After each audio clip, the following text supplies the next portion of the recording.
Hi, my name's Charlie Etheridge-Nunn, and I'm a Victorian ghost trapped in a doughy Smashmouth fan.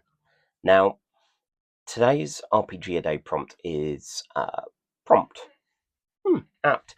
Okay, so this was a really easy one for me to click with because there's a mechanic that I adore it so much, and I've even used it in games which it's not actually present as a thing.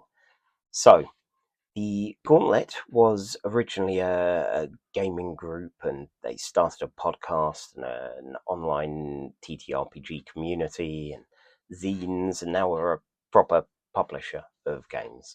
And one of the things that they brought up, God, it's been so long now, it must have been in their podcast. Um, Jason Cordova from the Gauntlet introduced a concept called Paint the Scene, and it's something which is really useful for getting your players engaged, getting them doing some imaginative play, some setting creation, all with some really nice, easy questions. So most often you see it in a location, but all manner of things could work. You simply pose a question, like it could be, as an example from the Between's Creature of Cremorne Gardens. The promenade, well-manicured lawns, neatly ordered flower beds, ancient trees. Paint the scene. You see something truly beautiful along the promenade. What is it? And that's nice and easy, right? That's something that everyone's likely to encounter, and probably together as they enter Cremorne Gardens. Given a very broad scope, and after the initial pitch of what Cremorne Gardens is, what the initial mystery is, people might go, "Oh yes, I see these painters. I see these beautiful plants. I see these people enjoying a picnic, all manner of things." And for that, even the location is fairly broad, and it's something that you as the GM can bring up again and again. You can make a focal factor of it. And as a more specific one from the same scenario, we have the hedge maze. Towering hedges that seem to block you off from the outside world, stone benches and fountains, the occasional animal. Paint the scene. Unbeknownst to people entering it for the first time, the hedge maze is designed to scare patrons. What frightening display do you see when you turn a corner? And this one is a little more specific, and given the mystery itself, people might give little hints that could lead towards the creature. Um, in the Between, much like with all cards from Brindlewood games, you have a fairly open mystery.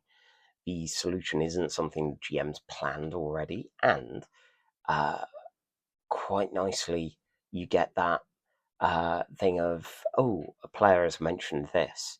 That can then be fed into a clue. It could be something they'll base an investigation move on, and you kind of can build from there together.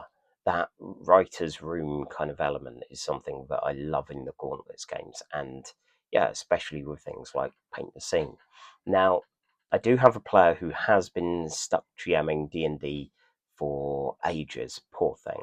And this is exactly the kind of tool that he's stolen to make his group better.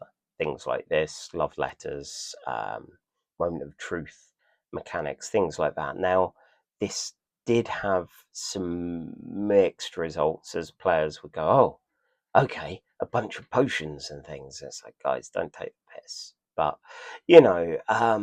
really, a lot of the time you just need to either be playing with a group that you trust not to do that kind of thing, set the boundaries and the stakes. And I feel for games like The Between, something a bit more narrative, it's a lot easier to go, yeah, I trust my players. They'll put stuff in, and frankly, if they put a weird potion in a game where it's not as quantifiably a thing as D&D, yeah, sure, some potions. Fuck knows what they are, but yeah, we'll see. Anyway, that's it for me. So give this a try, either in a Gauntlet game or any other RPG that takes your fancy. If Future Charlie is Smart. He'll link to a Gauntlet blog post about this. And yeah, that'll be it for me today.